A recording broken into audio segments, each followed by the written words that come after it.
कोलकाता से बीरभूम जाने के लिए लगभग 2 घंटे का समय लगता है।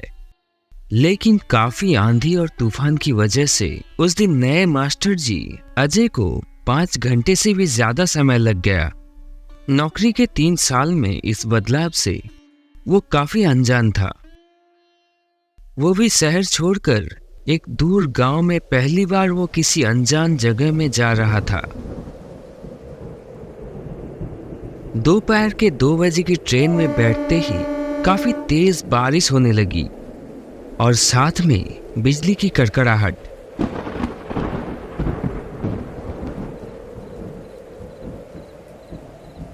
शाम के करीब 7:30 बजे वो बोलपुर स्टेशन पे पहुंचा।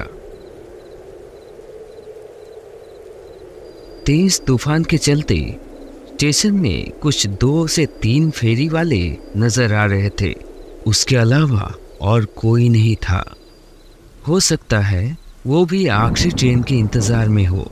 गहरे अंधेरे और कीचड़ से भरे सड़क से होते हुए स्टेशन के बाहर एक रिक्शा स्टैंड पे आकर पहुंचा। वो काफी रिक्शा खड़े होने के बावजूद भी उनमें एक भी रिक्शा चालक वहां नजर नहीं आया।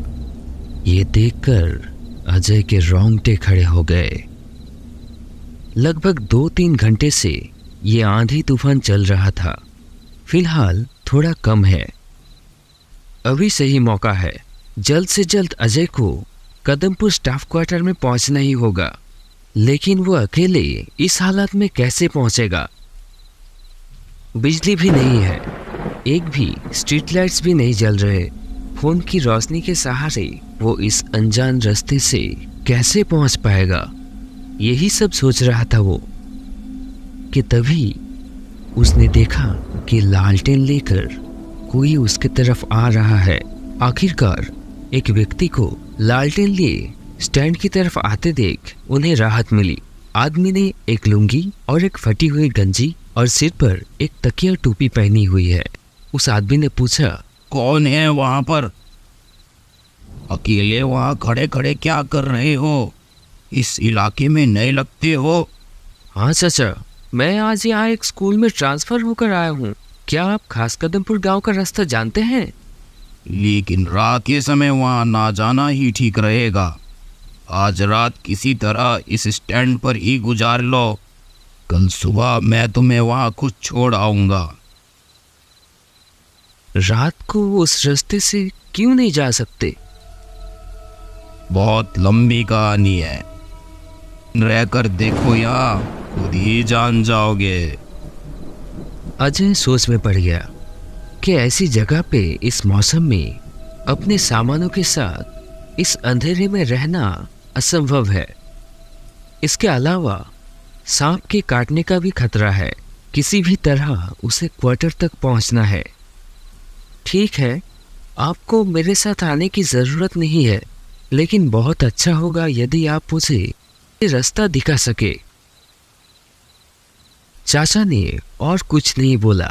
लालटेन को अपने चेहरे के सामने रखते हुए अपने पीछे आने का इशारा किया। अजय एक हाथ में सूटकेस और दूसरे हाथ में छाता लेकर कीचड़ भरे रास्ते से चाचा के पीछे पीछे चलने लगा। थोड़ी देर बाद चाचा रुक गए। कहा, यहाँ से अब जंगल का रास्ता है।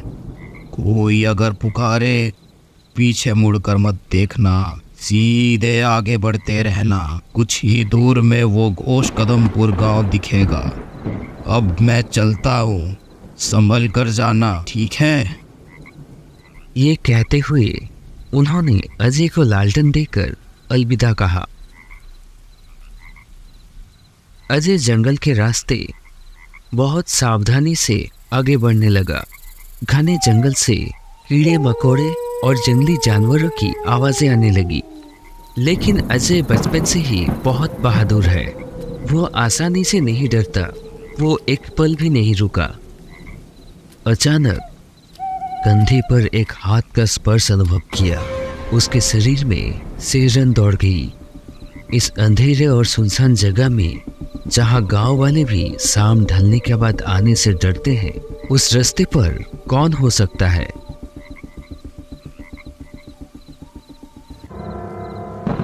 अब क्या होगा आगे, देखने के लिए बने रहिए हमारे साथ।